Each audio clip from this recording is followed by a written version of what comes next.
जीवन समझ जाएगा। लेकिन तब समझेगा जब आप उसके नाम का आश्रय लेंगे। बुढ़ापे में कोई सहारा नहीं होता, तो बुढ़ापा का सहारा लाठी बन जाती है और उस लाठी के सहारे वो अपना जीवन निकाल लेता है। बिल्कुल ठीक ऐसे ही इस जीवन का सहारा वो राम है, इस जीवन का सहारा वो श्याम है, इस जीवन का सहारा महादेव है। अगर इसके आश्रय में चले गए, इसके नाम की लाठी को पकड़ लिया, उसके चरणों को पकड़ लिया, तो यह जीवन भी हमारा समझ जाएगा और धीरे धीरे उसके धाम चले जाएंगे, उसके धाम चले जाएंगे। और नहीं तो हाल वही होना है कि लेके डोली चले बनाती और चार आते हैं कदों पे धरत है और लेके जब जान लगा सो पीछे पीछे चले आने लगा सब। ये बहुत ही हथे हथे नौने हथे इनके वैरा कैसे रहे हैं, जब नो हथे सो देखत नहीं हथे चले गए सो बहुत ही अच्छे हथे। कहते सही है,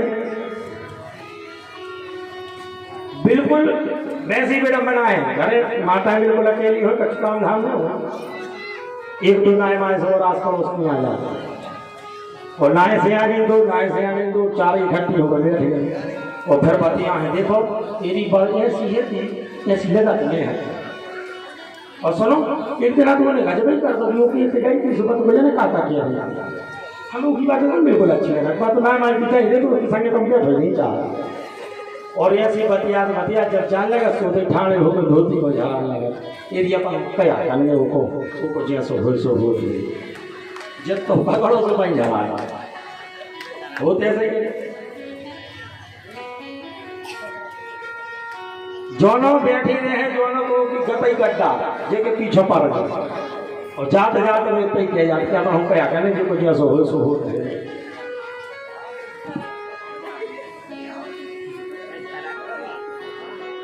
कछु का जो प्यार है हंसते कैसे इनको पक्को पता है कैसे हम करता है प्रेम से बोलना दिया लेके डोली जब चले बराती छूट गए संगी और छूटे गए साथी जिसके बगैर हम रह नहीं पाते थे, जिसको देखे बगैर हम जी नहीं सकते थे। आज जब वो चला जाता है तो कुछ क्षण के लिए लोग रोते हैं, याद रखना ये मनुष्य का धर्म है। केवल कुछ समय तक के लिए दुख होता है और कुछ समय में जब वो दुख दूर हो जाता है ना तो धीरे धीरे धीरे धीरे उसी परिवार के लोग अपने आप उसी व्यक्ति को धीरे धीरे छोड़ देते हैं, क्योंकि ये जो जीवन है ना ये केवल 4 दिनों की प्रीति करता है। कितना? 4 दिन की। 4 दिनों की प्रीत है और 4 दिनों के नाते सब यहीं पर रह जाएंगे, कोई ना जाएगा साथ है क्योंकि सब यही रह जाना है। 4 दिन की प्रीत है और 4 दिनों के नाते हैं, सब खत्म हो जाते हैं।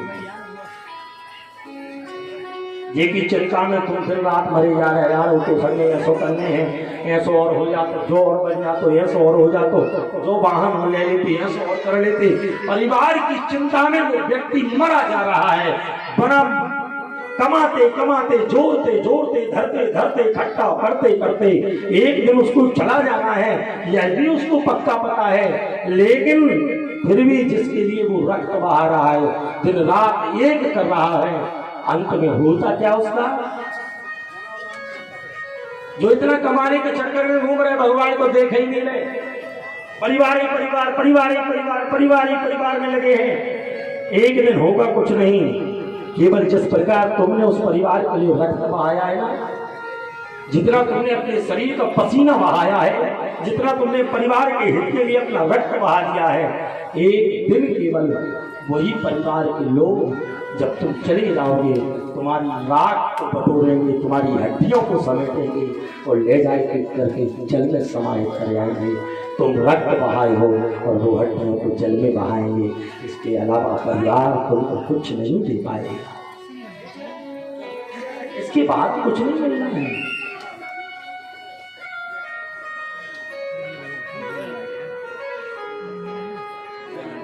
यहां तक कि मैं एक बात बोलूं आपको, हम लोग घर में कितने प्यार से रहे हैं, खूब सजाने में लगे हैं, ऐसा बन डालें, ऐसा पर्दा लगा दें, ऐसा गेट लगा दें, यहाँ पलंग डाल दें, वहाँ सोफा डाल दें, ये भी कर दें, वो भी कर दें, और पूरे घर को सुशोभित कर रहे हैं, सजा सजाते सजाते जोड़ते जोड़ते घर को तैयार कर दिया। और जब घर तैयार हो गया, जब तक तुम पैसा कमाओगे, जब तक धन एकत्रित करोगे, तब तक तो तुम बहुत अच्छे कहलाओगे। और जब बुढ़ापा आ जाएंगे, कोई काम के नहीं बचोगे, तो उसी घर के लोग तुम्हें धक्का मार के दरवाजे पर बैठा देंगे। और दरवाजे पर बैठने के बाद फिर उसके बाद जब तुम मर जाओगे और उस कंधे पे धर के चले जाओगे, तो याद रखना उसी घर के लोग, उसी परिवार के लोग, वही रिश्तेदार, वही परिवार, वही बेटा, वही बेटी, वही पत्नी, सब के सब लग जाते हैं घर में और घर की शुद्धि करवाने लगती है, लीपा पोती होने लगती है, शुद्धिकरण होने लगता है। वो बुजुर्ग जब तक था तब तक सब था, चला गया तो घर की भी शुद्धि हो रही है, इसको शुद्ध कर लो। वो चला गया, गंदगी करके गया है, साफ करो ऐसे।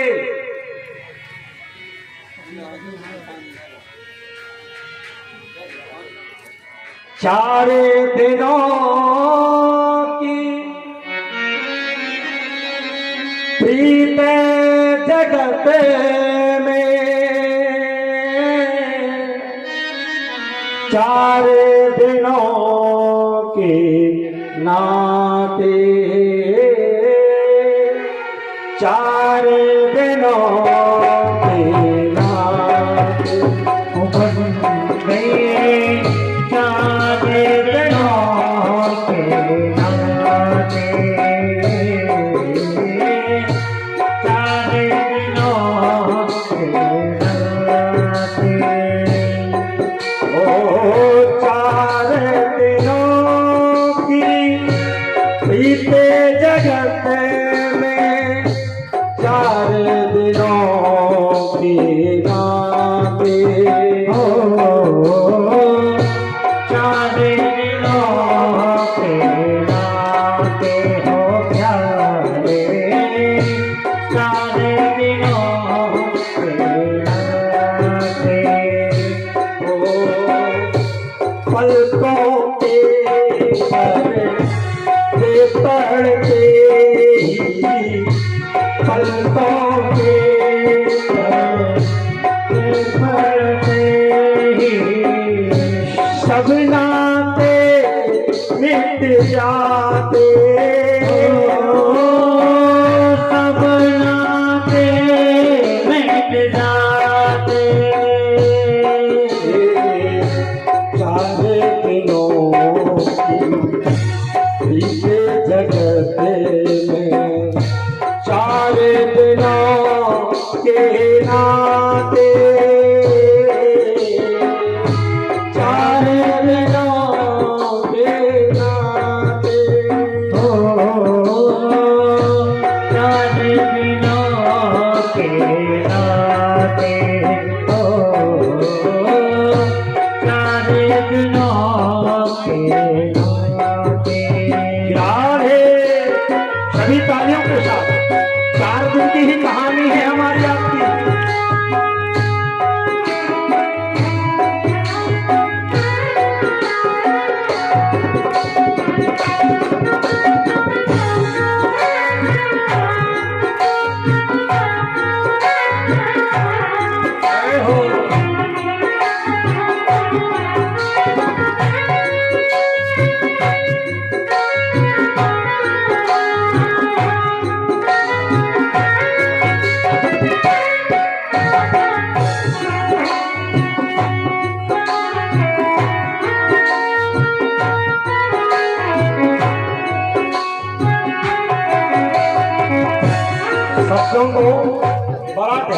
सुनना।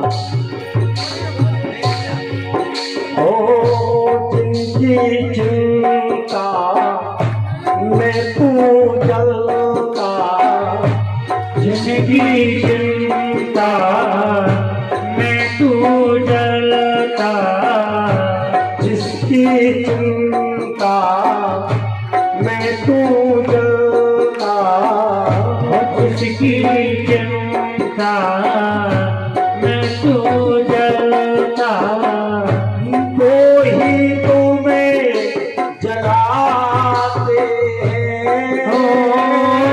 वो ही तुम्हें जलाते हैं।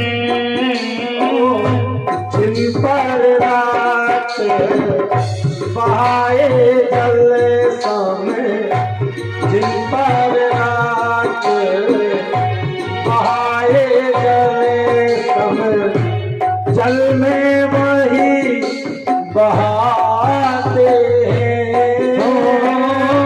जल में वही बहाते हैं। पलकों के पर पड़ते ही, पलकों के पर पड़ते ही, सब नाते मिट जाते हैं। सब नाते मिट जाते हैं। चारे दिनों बीते जगत में, चारे दिनों के नाते हैं। चार दिनों के नाते हैं। चार दिनों के नाते हैं। दोनों हाथ ऊपर, ये 4 दिनों के बीच है तो चिंता हरने के ऊपर दोनों हाथ ऊपर तालियों के साथ।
घर के स्वामी के जाने पर, घर के स्वामी से जाने पर, घर की शुद्धि कराते हैं। घर की शुद्धि कराते हैं। घर की शुद्धि कराते हैं। घर की शुद्धि कराते हैं। पिंडदान कर प्रेतात्मा से, पिंडदान कर प्रेतात्मा से, अपना पिंड चुराते हैं। अपना पिंड छोड़ाते हैं। अपना पिंड चुराते हैं। अपना पिंड छोड़ाते हैं। पलकों के पर्दे पड़ते ही, पलकों के पर्दे पड़ते ही, सब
घर का स्वामी होता, जिसने सब कुछ बनाया, जिसने सब कुछ तैयार किया, और वही चला गया।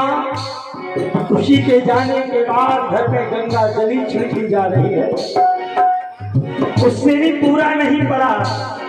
घर की शुद्धि करवाई, उससे भी पूरा नहीं पड़ा।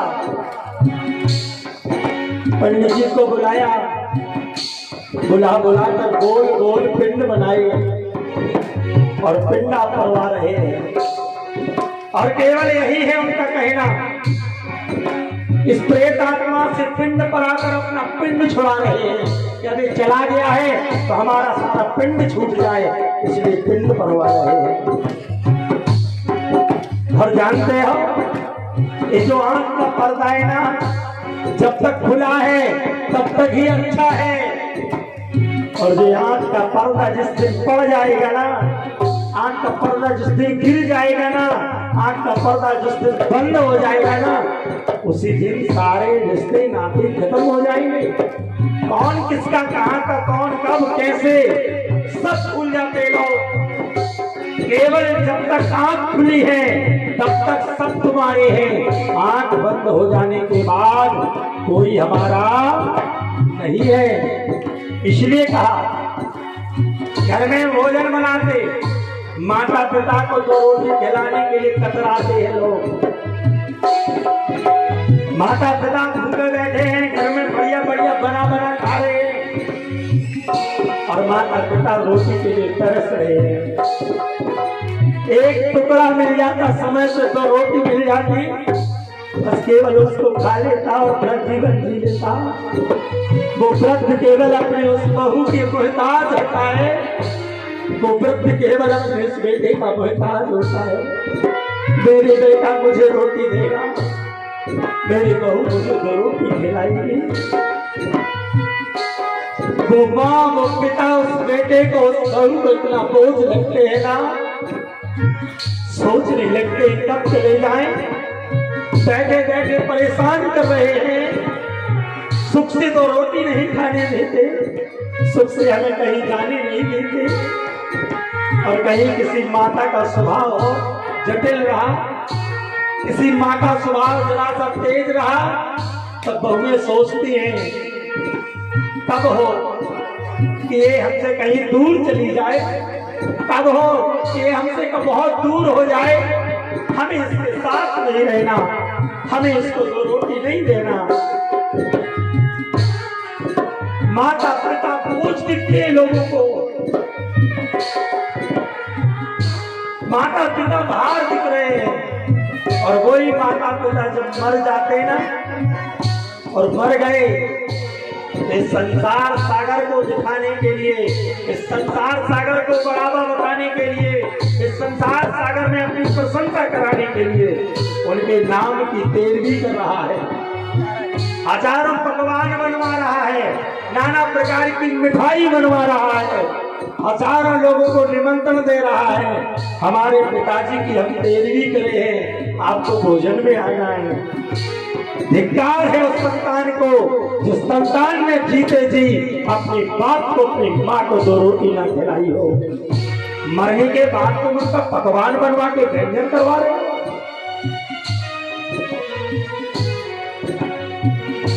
मर जाए तो कौए को बुला रहे, आ जाओ ये भोजन कर जाओ, कौआ काट बुला बुला कर, उसको कौआ आ जाए सुनता लेके खाना,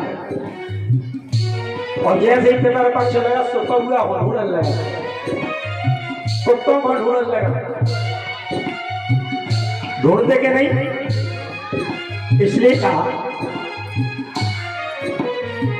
जीते जी दो समय का भोजन, जीते जी तो समय का भोजन, समय पे नहीं करते, समय पे नहीं करते हैं। मर जाने पर काके बुला कर, मर जाने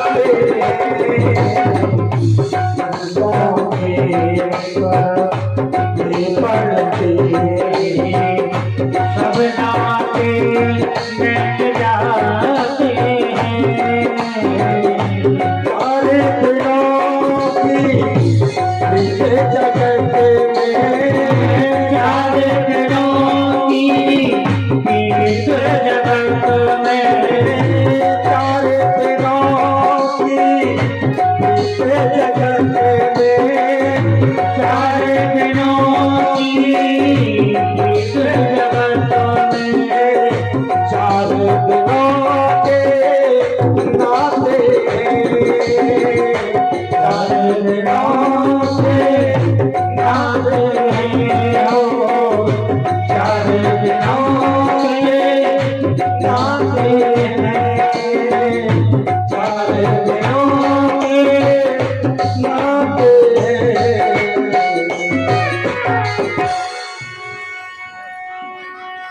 चार दिनों की प्रीते जगत में, चार दिनों के नाते पलकों के पर्दे पड़ते ही सब नाते मिट जाते हैं। केवल 4 दिनों की प्रीत है और 4 दिन के ही नाते हैं, आंख बंद होने के बाद सब मिट जाते हैं। इसलिए भाई मर जाने के बाद किसी को खिलाया तो क्या खिलाया, अगर जीते जी नहीं खिलाया। किसी को भी खिलाना हो, किसी को भी भोजन कराना हो तो केवल जीते जी कराइए। और नहीं तो याद रखना, केवल ही जो संसार वाले मोह कर रहे ना, हमसे नेह कर रहे ना, तो कितने दिन का है, कुल 40 दिन तक प्रेम करते हैं। वो भी कौन, जो अपने घनिष्ठ होते हैं। चौथे से 40 दिन तक हर एक बुरी निभाते हैं। केवल भैया 1.25 महीना हो जाए, 1.25 महीना में कछु नहीं हो, 1.25 महीना में कहूँ जाने नहीं पड़ा, 1.25 महीना में कछु यज्ञ अनुष्ठान नहीं करने पड़ा, 1.25 महीना में कहूँ इतने से उतने घूमने नहीं जाने पड़ा। उस 1.25 महीना को ऐसे इंतजार करते हैं, चौथे से लेकर 40 दिन तक ये जल्दी से निकल जाए, तो हम जल्दी क्रीम पाउडर को मलकर, लिपस्टिक को लगाकर, लंबी चौड़ी साड़ी को पहनकर और रेशमी बाला दुपट्टा डालकर और बढ़िया बाला क्या कहते हो, सच पूछो, कौन माता बुराई में मानो, जब लंबो चौड़ो से बड़ो बालो टांगा था, ऐसा लगा जैसे पड़ी रूपम हो गया। प्रेम से बोलो राधे राधे। अच्छी लंबो चौड़ा टांगे तो मैं ऐसा लगा जैसे कछु भी उठा के घर दे सुपर में, और देखो जाए सो है कछु है नहीं है, भला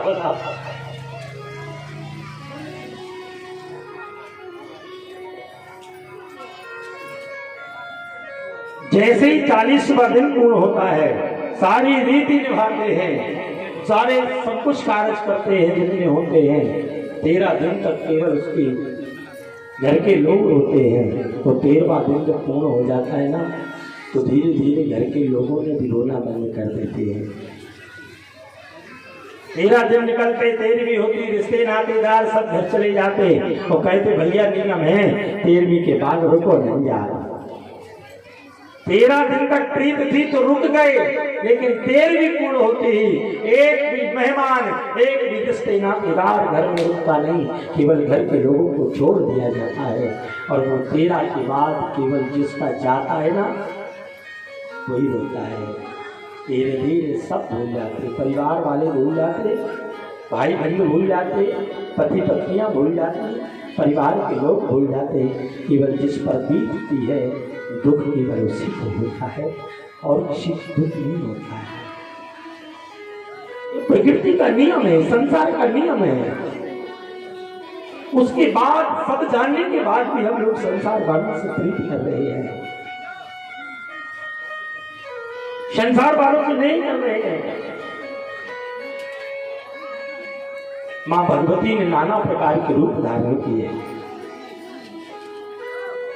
सुहार रूप से मां भगवती ने अग्नि का स्वरूप तैयार किया है, अग्नि की पत्नी बनकर किया है। जन्मेजय महाराज ने पूछ लिया, महाराज ये तो बताओ और भी कोई रूप धारण किया क्या? बोले हाँ, मैया ने एक रूप और धारण किया, नाम पुष्टि पड़ गया। ये जो पुष्टि महारानी है भगवान गणपति की पत्नी बनकर के आई और भगवान गणपति की पत्नी बनी और इनकी कृपा के बिना ये नर नारी बड़े कमजोर शरीर वाले हो जाते हैं और जिसके ऊपर पुष्टि महारानी की कृपा होती वही हष्टपुष्ट होते, सब नहीं होते। गणपति महाराज की पत्नी की कृपा जिस पे हो जाए वही केवल हष्टपुष्ट होते हैं और गणपति महाराज की पत्नी पुष्टि की कृपा जिस पे ना हो गए वे कभी मजबूत नहीं हो सके। वे तो केवल सही रहे सुगड़ सुखता से कद्दू से केवल वही लगा थे जो तो गणेश जी की कृपा हो। प्रेम से बोलो राधे राधे।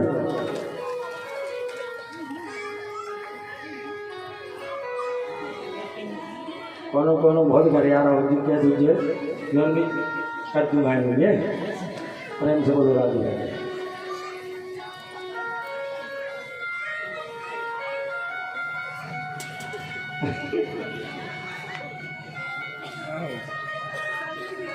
जजमान तो ये भी बहुत हो रही है आज मुझे भर कहाँ ये तो कद्दू भाई। प्रेम से बोलो राधे राधे। पुष्टि महारानी की कृपा जब होती है ना तभी जाकर के व्यक्ति का स्वास्थ्य अच्छा होता है, देह अच्छा होता है। और भगवान गणपति की लोगों को मालूम है कि दो पत्नियां हैं, रिद्धि और सिद्धि। लेकिन देवी भागवत में वर्णन आया है महाराज गणपति गजानन की तीन पत्नियां हैं, रिद्धि, सिद्धि और पुष्टि। रिद्धि, सिद्धि और पुष्टि। लेकिन अपन होने बना बैठे दो, रिद्धि और सिद्धि। सो गणेश की रिद्धि और सिद्धि और अपन होने को मिल गई जिद्दी। प्रेम से बोलो, अपन को मिली जिद्दी, जो जिद कर पाती है पर किसी की नहीं सुनती। गणेश जी के रिद्धि सिद्धि और अपन होरों में प्रेम से बोलो। महाराज गणपति की तीसरी पत्नी का नाम पुष्टि, यह शरीर को पुष्ट करने वाली होती है। मां भगवती ने एक और अवतार लिया जिसका नाम पड़ा धृति। धृति देवी के रूप में भगवती ने प्रकट लिया और भगवान कपिल की पत्नी बनकर के प्रकट हुई। महाराज कपिल देव की पत्नी का नाम है धृति। कपिल देव की कथा सबने सुनी होगी लेकिन कपिल देव की पत्नी को नाम आज उन्होंने सुना होगी, याद कर लेना। महाराज कपिल मुनि जो हुए हैं उनकी भी पत्नी हुई है और उनकी पत्नी का नाम धृति है। धृति नाम की जो उनकी पत्नी हुई क्योंकि इनके बिना इनकी कृपा के लोग अपने अंदर का जो धैर्य होता है ना, धैर्य कहते नहीं है बहुत धैर्यवान है, बहुत धैर्यवान है वो। धैर्यवान जो व्यक्ति होता है, धीरज धरने वाला जो होता है, धैर्य को प्राप्त करने वाला होता है, पक्का है तो इसके ऊपर मां भगवती धृति की कृपा है। और भगवती धृति जिस उसके ऊपर मेहरबान हो तभी जाकर के व्यक्ति के ऊपर धैर्य की ताकत होती है। धैर्य धारण करने की क्षमता सब में नहीं होती। कुछ कुछ ऐसे होते हैं थोड़े से में बलबला जाते हैं, कुछ कुछ ऐसे होते हैं थोड़े से में घबरा जाते हैं, कुछ कुछ ऐसे होते दो शब्द कटु बोल दो तो एकदम आग बबूले हो जाते हैं, और कुछ ऐसे होते कुछ भी कहते रहो कोई फर्क ही नहीं पड़ता।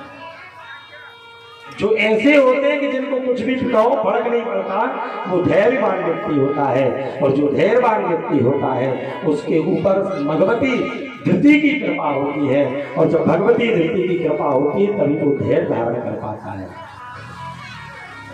सूतजी महाराज कहते हैं भगवती ने एक और रूप धारण किया जिसका नाम पड़ गया क्रिया देवी। ये उद्योग देवी की पत्नी है। क्रिया उद्योग की पत्नी। उद्योग माने होता है व्यापार व्यवसाय। जो व्यापार करे व्यवसाय करे धंधा पानी करे, अगर उसका धंधा पानी ना चल रहा हो तो उसका कारण केवल एक तो उसकी क्रिया कहीं ना कहीं गड़बड़ हो रही है। और जिसका कार्य करते हुए व्यवसाय करते हुए क्रिया सही है और वो क्रिया के सहित अगर कार्य अच्छा कर रहा है तो उसके व्यवसाय में उन्नति ही उन्नति होती है, कभी घाटे का सौदा नहीं होता है। क्रिया के नाम से देवी प्रकट हुई, प्रकृति के नाना प्रकार के देवी के रूप में प्रकट हो गई और माता ने अनेक प्रकार के रूप धारण किए। उन्हीं माताओं ने आगे चल करके पुनः पितरों की मानसी कन्या मेनका हुई। मेनका जो अमृता की माता है, अंबिका की माता बनकर के आई है। जिनके पितृ रुष्ट हो जाए, जिनके पितृ कृपा ना करते हो, धरती चटाने लग रहा हो, भागम भाग लगी हो, खूब अत्यधिक परेशान हो रहे हो, ऐसा अगर कोई व्यक्ति हो, संतान की उत्पत्ति में बाधक बने हो, तो समझ लेना संतान में रुकावट, कार्य में रुकावट, व्यवसाय में रुकावट, कार्य न बनना, परिवार में खिन्नता होना, ये लक्षण होते हैं पितृरुष्ट होने के। क्योंकि अगर तुम्हारे पितृरुष्ट है तो 4 काम मिला लीजिए, अगर ये 4 मिल जाए तो समझना कि पितृरुष्ट है, और ये 4 न मिले तो समझना कि पितृ प्रसन्न है। प्रथम संतान रुकावट, संतान की वृद्धि परिवार में रुक जाए। पहला, जिस कार्य को कर रहे हो, व्यवसाय भी कर रहे हो, नौकरी पेशा कर रहे हो, या घर का कार्य कर रहे हो, या किसानी कर रहे हो, लेकिन मेहनत करने के बाद भी हमारा कार्य आगे ना बढ़े और हमारी गति चाल रुक जाए। दूसरा, तीसरा, हमारे अपने परिवार के लोग हमसे नाता तोड़ने लगे, हमारे जो निज करीबी हो वो हमसे दूर होने लगे, तो समझना कि तब भी पितृरुष्ट है।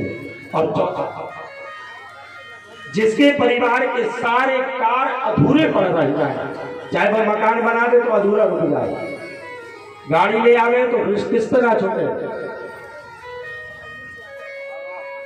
किसी से उधारी ले ले, कर्ज में डूब ही रहे और जीवन में कर्ज न चुका पावे, तो पक्का समझ लेना कि यह 4 कारणों के कारण से ही पितृरुष्ट माने जाते हैं। अगर यह 4 कार्य सलामत चल रहे हो तो पितृदोष कभी किसी को नहीं लगता,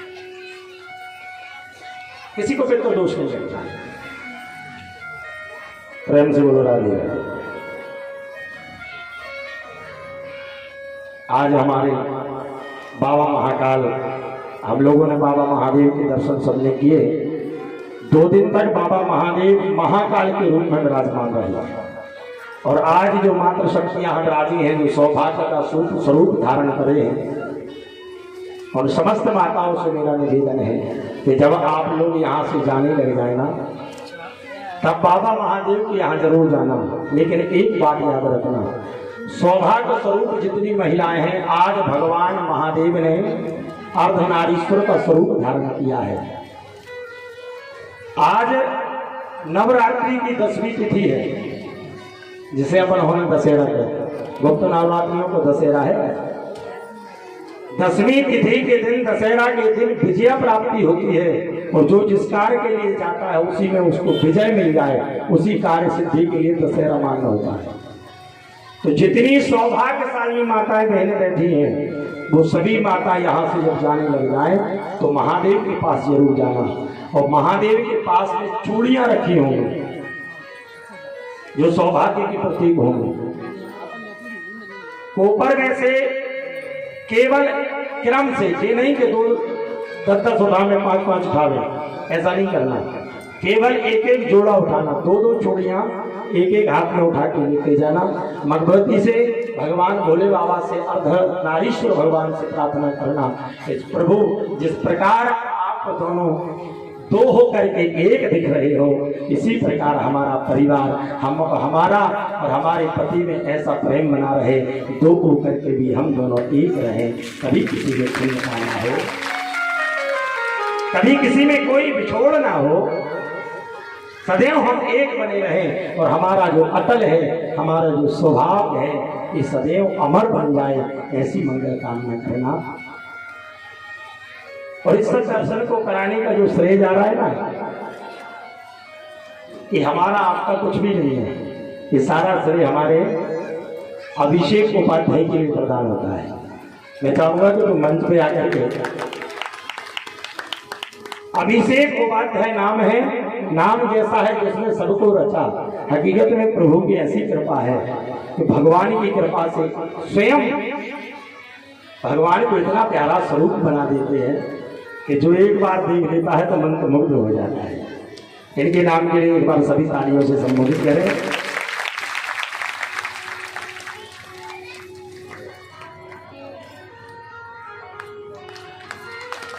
भगवान ऐसी ही प्रेरणा, सद्बुद्धि, सद्विवेक और ऐसे ही आपकी कलम सदैव बनी रहे, यही माँ भगवती से प्रार्थना करेंगे कि खूब आगे ऐसी कलम बढ़ती रहे, खूब उन्नति करें।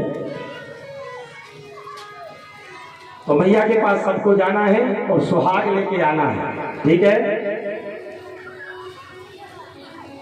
और रात्रि कालीन में ठीक 8 बजे माँ भगवती के अर्धनारीश्वर भगवान की, कल परसों 2 दिन तो करी थी हम लोगों ने आरती, लेकिन आज करेंगे हम लोग महा आरती, क्योंकि आज कथा का भी विश्राम है और बाबा महादेव एक से 2 होकर बैठे, क्योंकि आज तक अकेले थे। आज एक से 2 रूपों में दिख रहे हैं, इसलिए महा आरती होगी। महा आरती में सभी को आना है, अपने अपने घर से दीपक लेके जरूर आना है, जिससे आप अपनी जगह पर खड़े होकर भगवान की आरती को उतार सकें। इसलिए मैया से केवल यही प्रार्थना करेंगे और मैया से विनती करते हुए हम लोग चलेंगे और कहेंगे कि मैया हमको, ओ मैया हमको सुहागन बनाए रखना। किस किस को सुहागन बनना है? माँ ऐसे नहीं बनोगे, ठुमका लगाना पड़ेगा कि मैया हमको सुहागन बनाए रखना, बनाए रखना, मेरे पति की उमरिया बढ़ाए रखना। मैया हमको सुहागन बनाए रखना, मेरे पति की उमरिया बढ़ाए रखना। मैया हमको सुहागन बनाए रखना, बनाए रखना, मेरे पति की उमरिया बढ़ाए रखना, मेरे पति की उमरिया बढ़ाए रखना हो, मेरे पति की उमरिया बढ़ाए रखना। अभी तालियों के साथ नाचते हुए और मेरा ईश्वर महादेव को मनाते हुए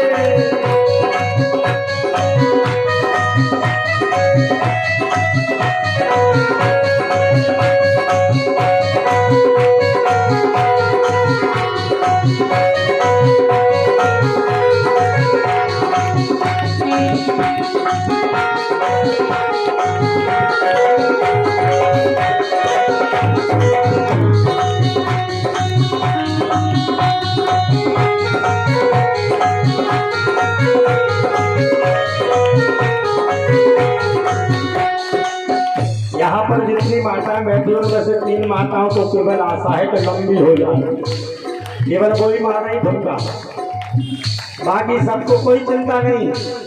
जो साथ में आए हैं वो बैठे बैठे देख रहे, देखो हमारी नहीं चाह रही कि हमारी से बढ़ जाए।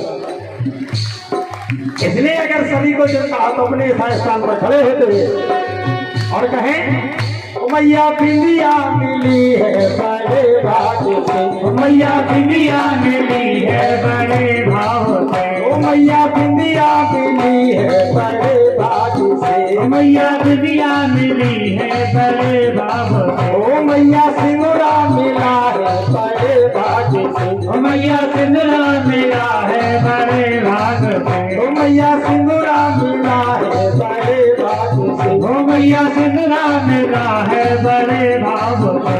इन दोनों को, इन दोनों को, इन दोनों को अमर बनाए रखना, बनाए रखना, मेरे पति की उमरिया बढ़ाए रखना, मेरे पति की उमरिया बढ़ाए रखना।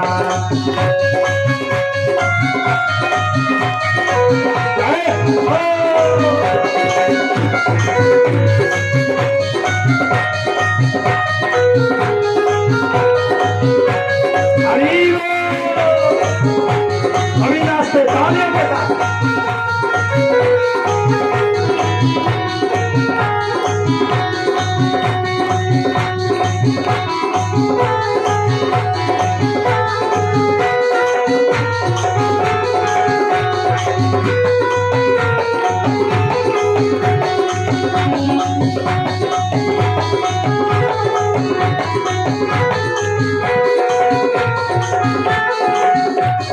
बोले?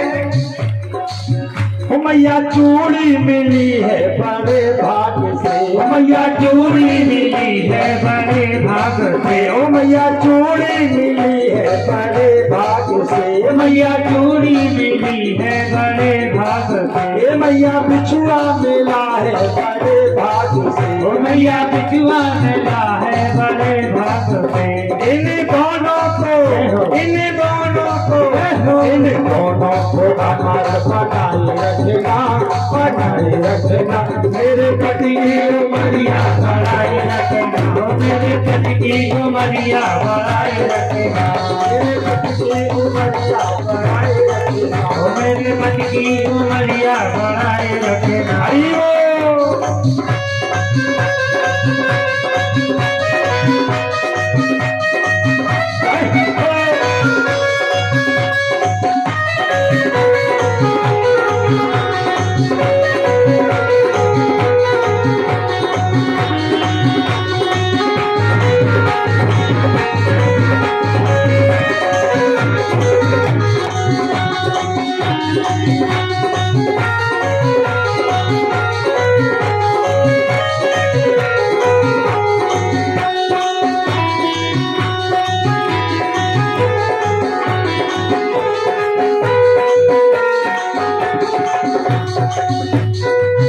मैया साड़ी मिली है बड़े भाग्य से, मैया साड़ी मिली है बड़े भाग से, मैया माला मिली है बड़े भाग्य से, मैया माला मिली है बड़े भाग से, मैया चुनरी मिली है बड़े भाग्य से, मैया चुनरी मिली है बड़े भाग से।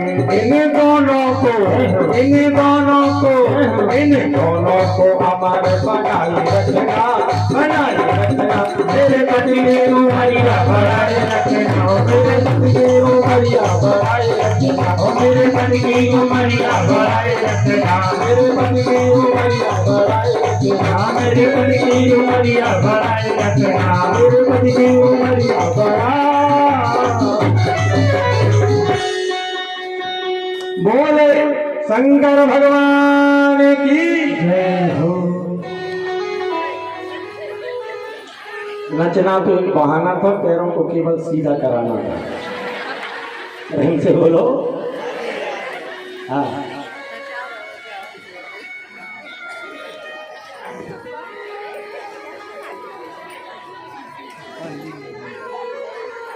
मैया से केवल यही दुआ करना, माँ ये बिंदिया मिली है बड़े भाग्य से, ये सिंदूरा मिला है बड़े भाग्य से, इन दोनों को अमर बनाए रखना और मेरे पति की उमरिया बढ़ाए रखना।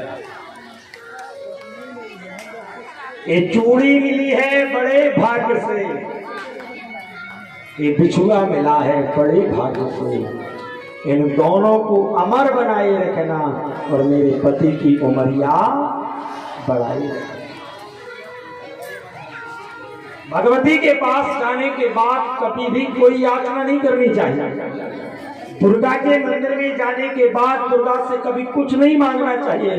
केवल दुर्गा अंबिका की पूजा करने का विधान ही यह है कि दुर्गा के पास जाने के बाद केवल अपने सौभाग्य को सलामत रखे रहना, यह केवल आशीर्वाद मांगना चाहिए और कोई आशीर्वाद मांगने की आवश्यकता नहीं है। और आपका सौभाग्य अटल रहेगा, आपका सौभाग्य अच्छा होगा तो आपका जीवन तो अच्छा है ही।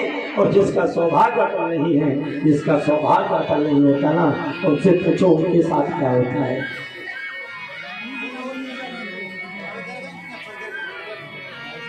इसलिए मैया हमको सुहागन बनाए रखना, बस यही कहना उनसे। और सौभाग्य रूपी चूड़ी को दो को उठाना, ज्यादा कोई उठाना भी नहीं, 2 लेना, एक के साथ के लिए, एक के साथ के लिए, बस दोनों कलाएं अपनी सलामत बन जाएं। और दोनों कलाओं को सलामत बनाने के बाद केवल हमारे घर में सौभाग्य बना रहे, यह आपसे मन्नत मांगते हैं।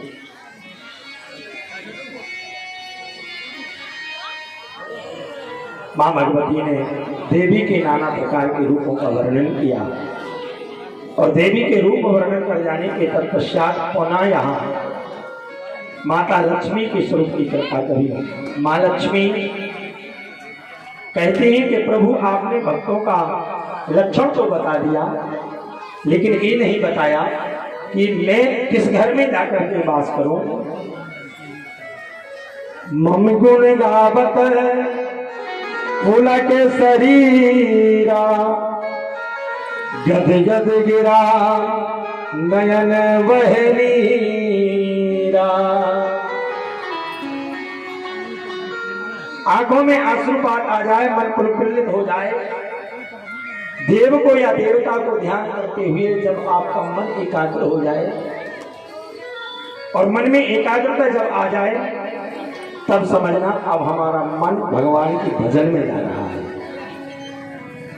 और जब तक कभी आंख में आंसू ना आए, जब तक मन में प्रसन्नता ना आए, जब तक मन एकाग्र ना हो, तब तक आप कभी ये मत समझ लेना कि आप भगवान के बहुत नजदीक हैं।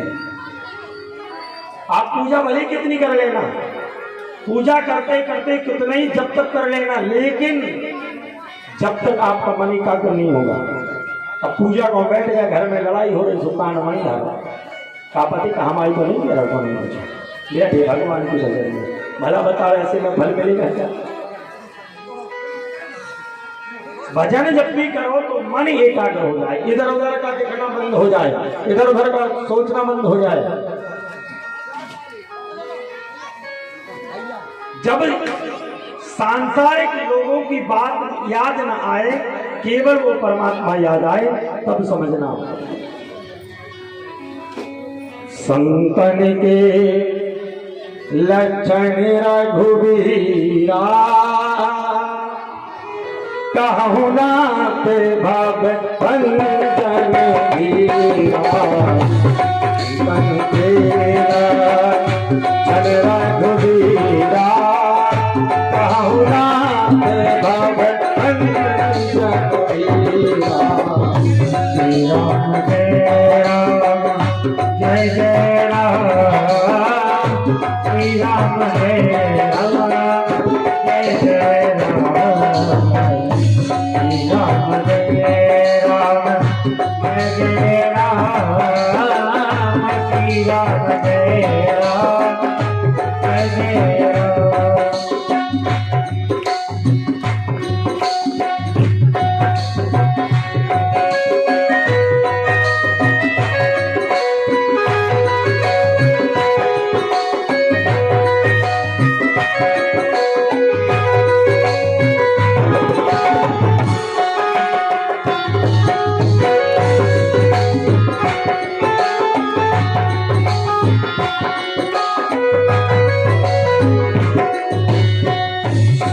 मुनि संतन के गुण गाऊं, जिनके मैं उनके बस रहूं, जिनके मैं उनके बस रहूं। विकारे जित अनग अकामा, अचल अकंचन सुचि सुचि धामा। श्री राम जय राम जय जय राम, श्री राम जय राम जय जय राम। अमित बोध अनिमित भोगी, सत्य सार कभी गोविंद जोगी। सत्य सार कभी गोविंद जोगी।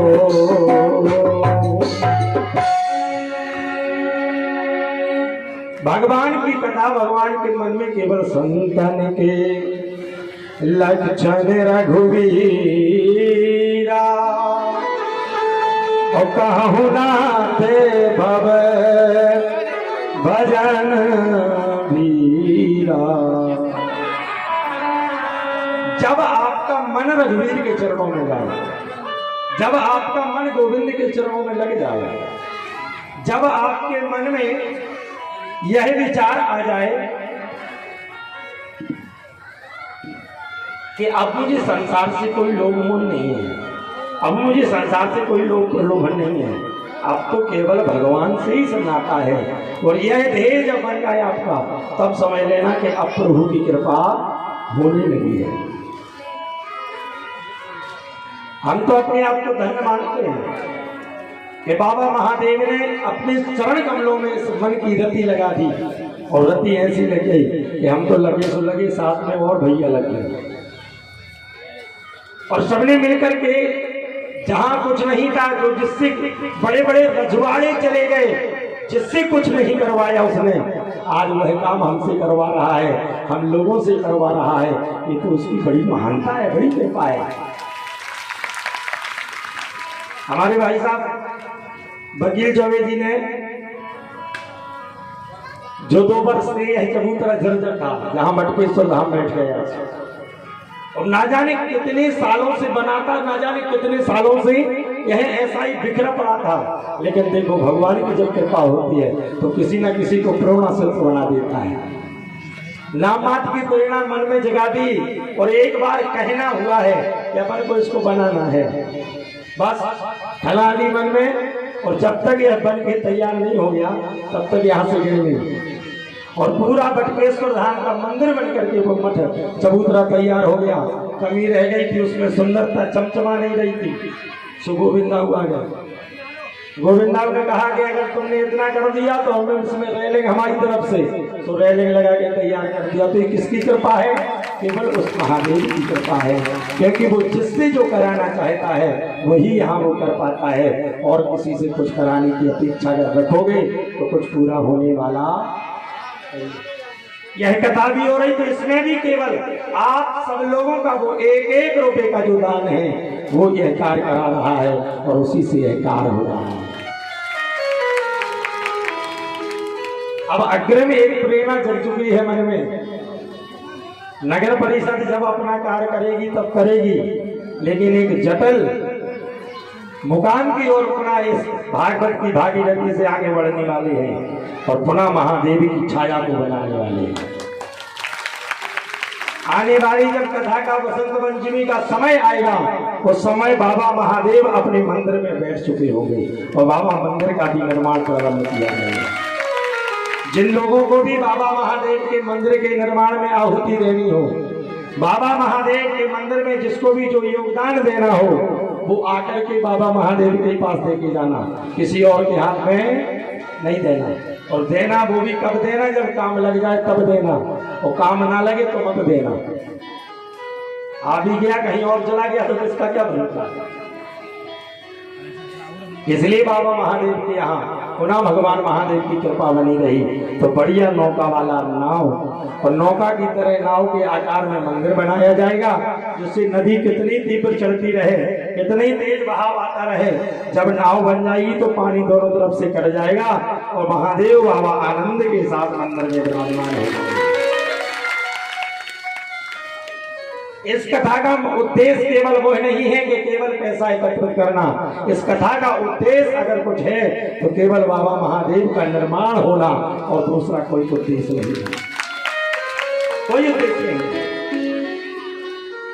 आने वाले बसंत पंचमी के उपलक्ष्य में आज हम लोगों ने देवी भागवत की कथा को श्रवण कर रहे हैं, और आने वाली बसंत पंचमी जब आएगी तो उस बसंत पंचमी के दिन हम और हमारे सभी यजमान और हमारी पावन प्यारी जनता जनार्दन के सहयोग से ही पुनः हम लोग विष्णु पुराण की कथा को करेंगे। एक नया पुराण सूर्योदय होगा बाबा महादेव की नगरी से, और आने वाले साल में विष्णु पुराण का शुभारंभ करेंगे।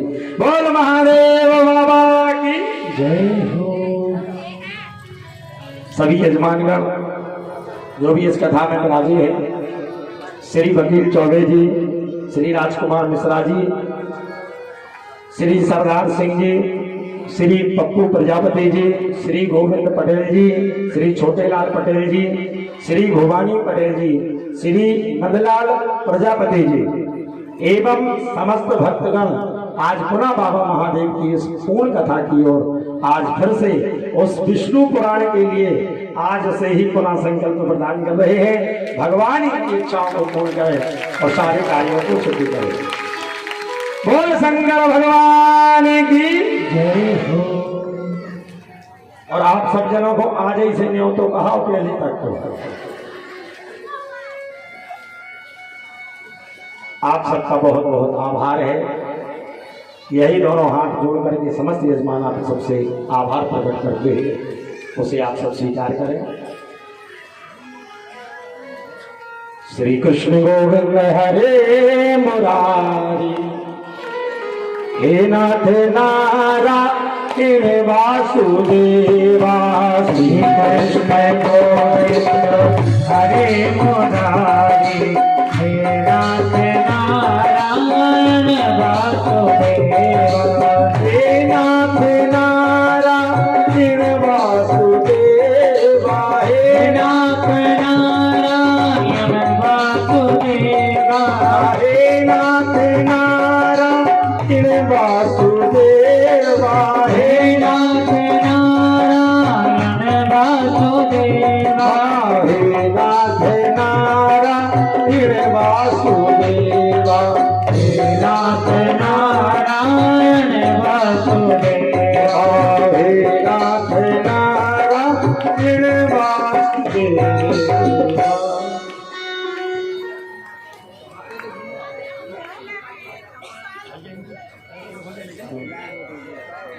सीधा देव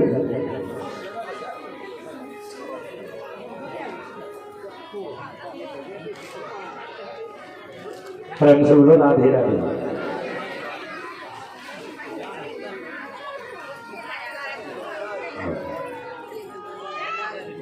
टीवी के पावन कथा में पुनः आगे को बढ़ते हुए श्री जन्मेजय महाराज ने पुनः वेद व्यास जी महाराज से प्रश्न कर दिया, महाराज आपने हमारे लिए मैया के अवतारों का वर्णन तो कर दिया, लेकिन हम आपसे एक प्रश्न और करना चाहते हैं कि महाराज ये बताइए, जो भगवान शिव को सबसे ज्यादा प्रिय है, जो भगवती दुर्गा अंबिका है, ये दुर्गा अंबिका सबसे ज्यादा प्रिय स्वरूप धारण कब की है, और वह कौन सा रूप है जिस रूप को धारण करते हुए भगवान शिव अति प्रसन्न हो जाते हैं, और जिसके लिए अगर कोई और भी धारण कर लेता है तो उससे भी भगवान प्रसन्न होते हैं, वो ऐसा कौन सा स्वरूप है।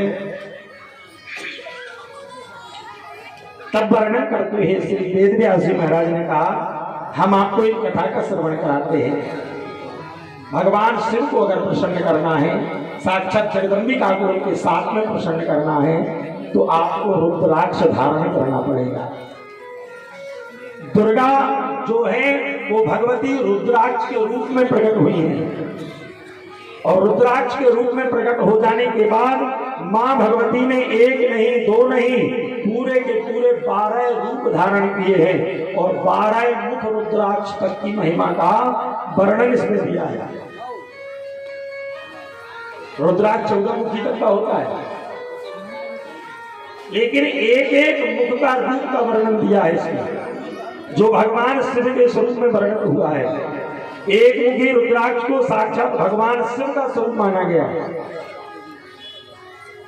जो भगवान शिव होते हैं ना, शिव का स्वरूप माना गया। दो मुखी रुद्राक्ष को शिव और पार्वती का रूप माना गया।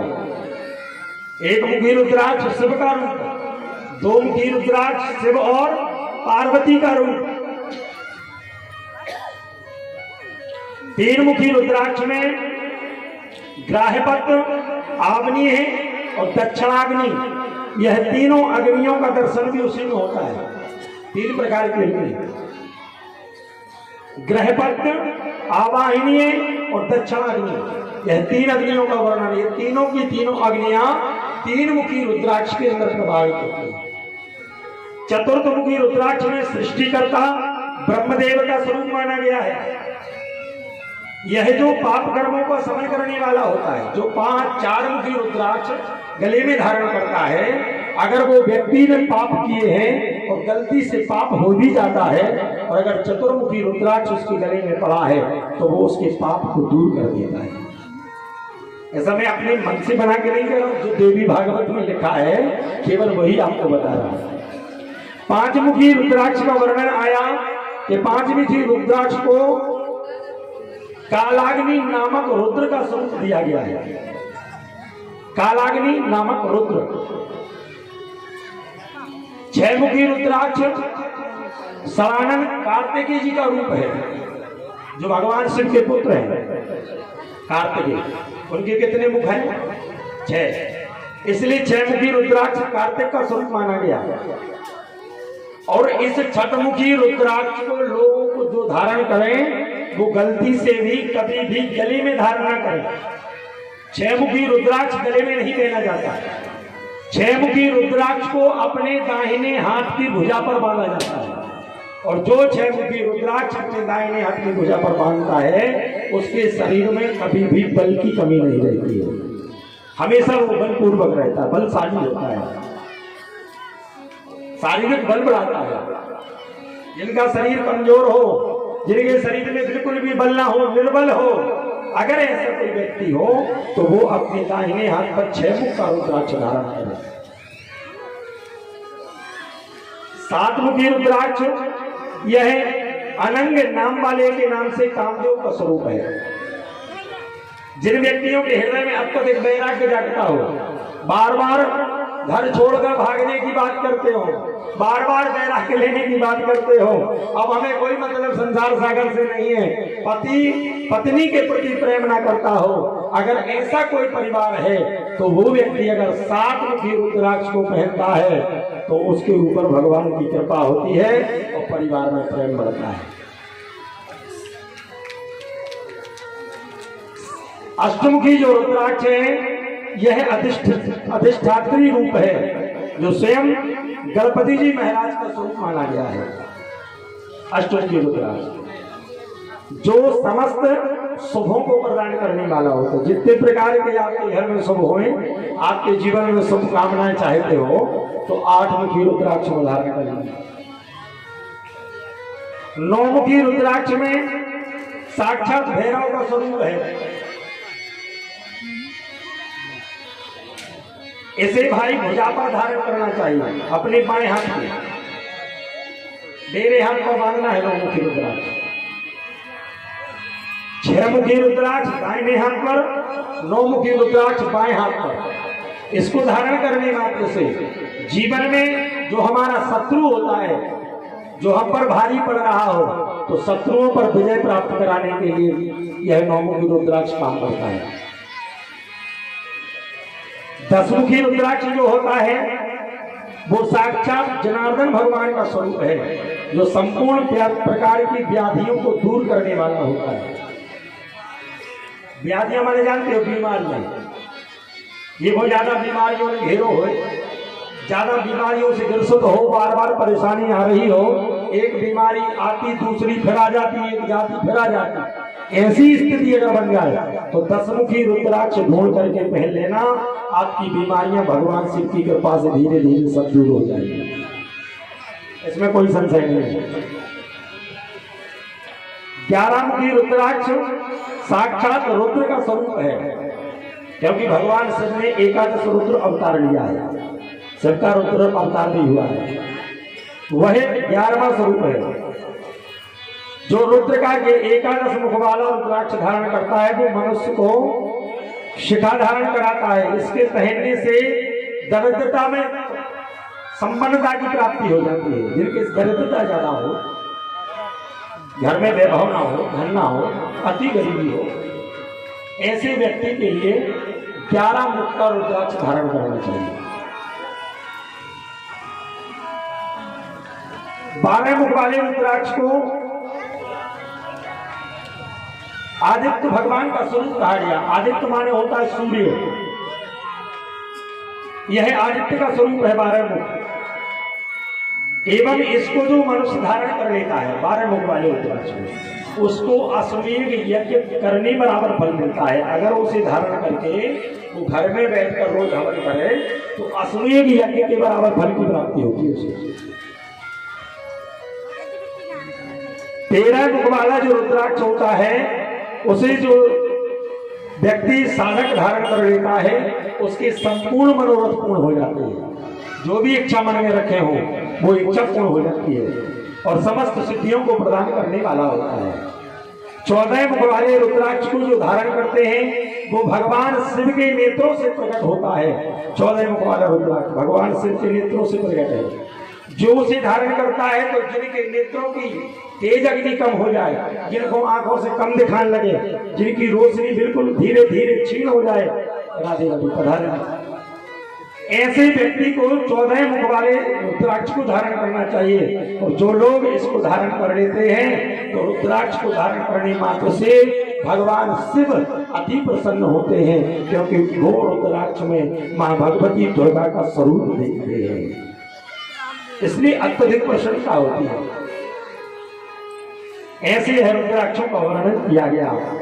रुद्राक्ष को धारण करने वाले को मांस और मदिरा का सेवन नहीं करना चाहिए, नहीं तो पहन ले गले लो गले से उतार जाओ। जब ध्यान में रखिए, जो भगवान शिव के पुजारी हैं, जो भगवान शिव को मानते हैं, जो भगवान शिव के भक्त हैं और जो भगवान शिव की पूजन में प्रसन्नता रखते हैं, उनको हमेशा रुद्राक्ष पहन के धारण करना चाहिए। और जो लोग गले में तुलसी नहीं पहना करते, वो लोग कभी वैष्णव नहीं बन सकते। वैष्णव की पहचान है गले में तुलसी की माला, और तुलसी ना हो तो भले चाहे तुलसी का एक दाना ही क्यों ना पड़ा, लेकिन अगर तुलसी को जो धारण कर लेता है तो भगवान समझता है कि हमारा वाला है।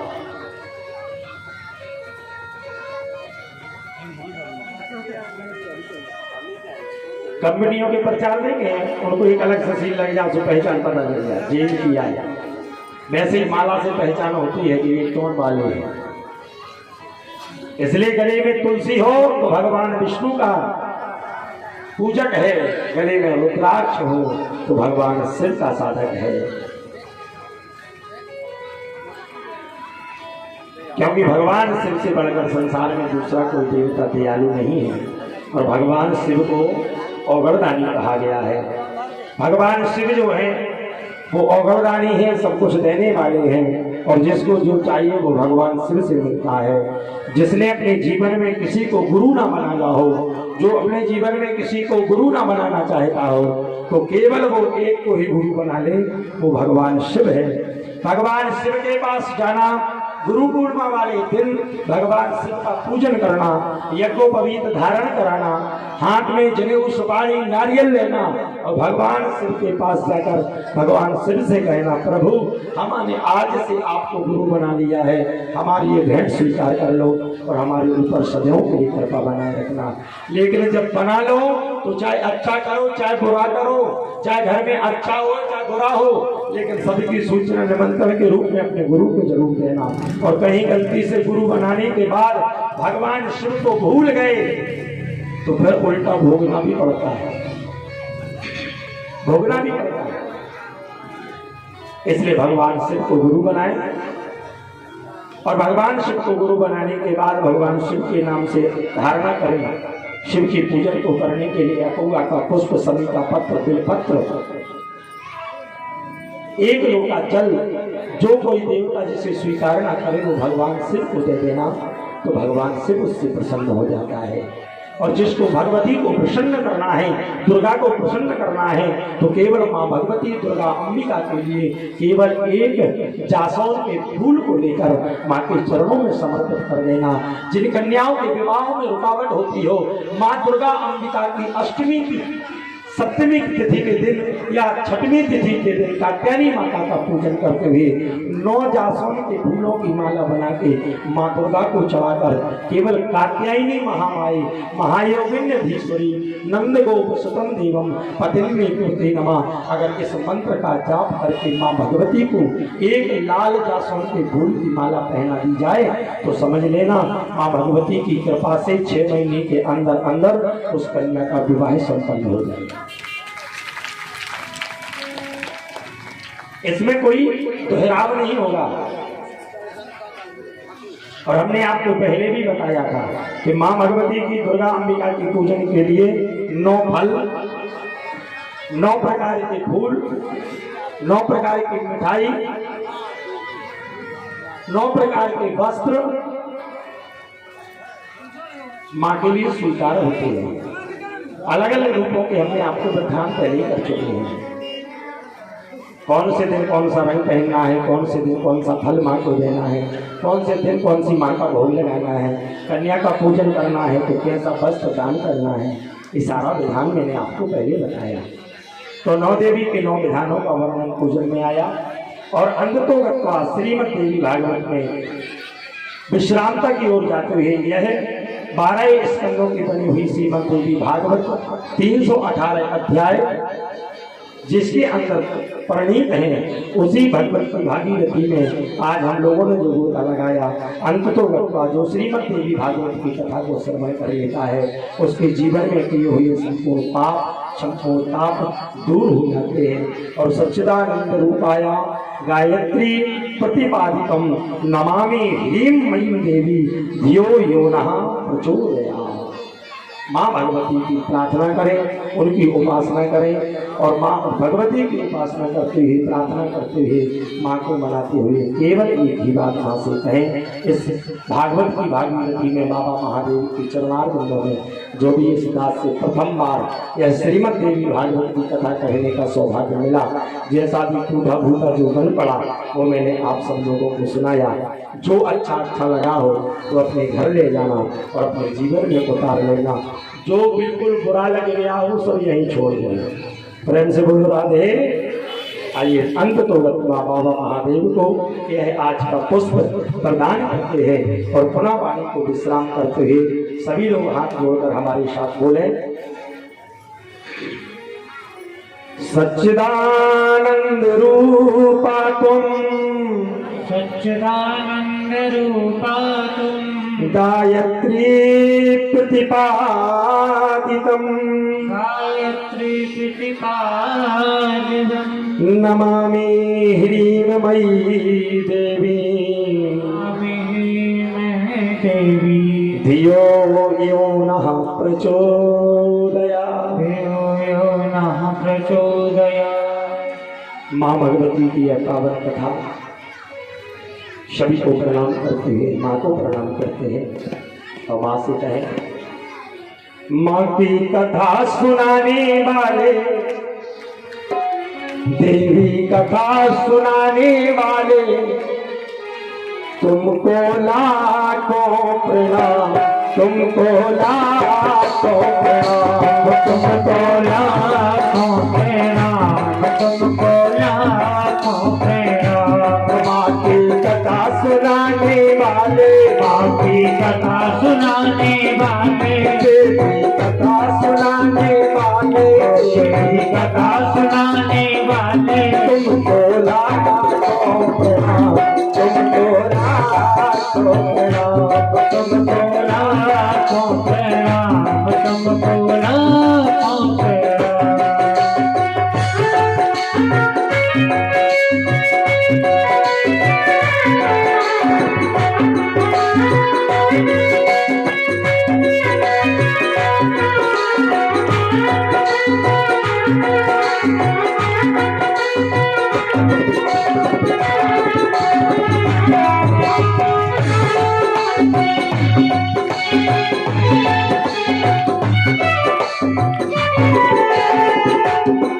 हम भूल रहे थे वन में, पल को बैठे थे तन में, हम भूल रहे थे मन में, पल को बैठे थे तन में, हम भूल रहे थे पल में, पल को बैठे थे तन में, हम भूल रहे थे मन में, पल को बैठे थे तन में।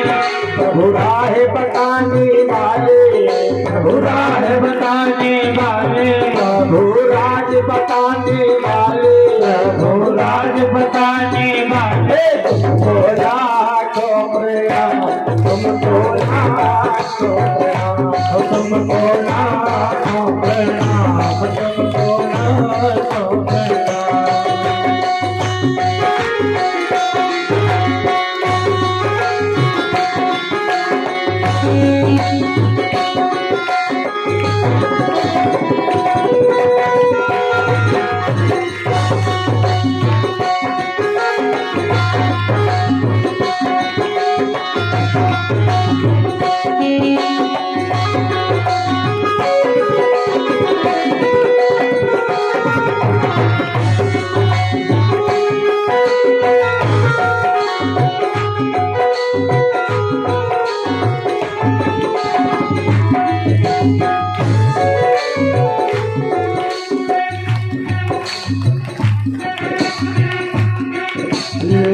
कर विष का प्याला अंगार यम के द्वारा। लेकर विष का प्याला जा रहे थे हम के यारा। हम लेकर विष का प्याला जा रहे थे यम के द्वारा। हम लेकर विष का प्याला जा रहे थे हम के यारा। हो अमृत अमृत पान कराने अमृत पान कराने वाले तुमको लाखों प्रणाम, तुमको लाखों प्रणाम, तुमको लाखों प्रणाम, तुमको लाखों प्रणाम। माँ की कथा सुनाने वाले, माँ की कथा सुनाने वाले, देवी कथा सुनाने वाले, देवी कथा सुनाने वाले तुमको लाखों प्रणाम, तुमको लाखों प्रणाम, तुमको लाखों प्रणाम, तुमको लाखों प्रणाम, तुमको लाखों प्रणाम, तुमको लाखों प्रणाम, तुमको लाखों प्रणाम, तुमको लाखों प्रणाम, तुमको लाखों प्रणाम, तुमको लाखों। बोल दुर्गा महारानी की जय हो, भगवत महारानी की जय हो, काली माई की जय हो, बाबा महादेव की जय हो, अर्धनारीश्वर भगवान की जय हो, बाबा महादेव की जय हो। जय जय श्री राम। आइए सभी आज की कथा को यहीं पर विश्राम। और आप सभी जितने भक्तगण यहाँ बैठे हैं सभी भक्तों से हमारी तरफ हमारी व्यासगादी हमारी यजमान परिवारों की ओर से जितने भी भक्तगण यहाँ हैं जहाँ जहाँ मेरी आवाज जा रही हो और जहाँ जहाँ तक आप लोगों के इष्ट मित्र हो उन सभी के लिए कल बाबा महादेव के यहाँ भंडारे का आमंत्रण है और सबको अधिक से अधिक संख्या में पधारना है।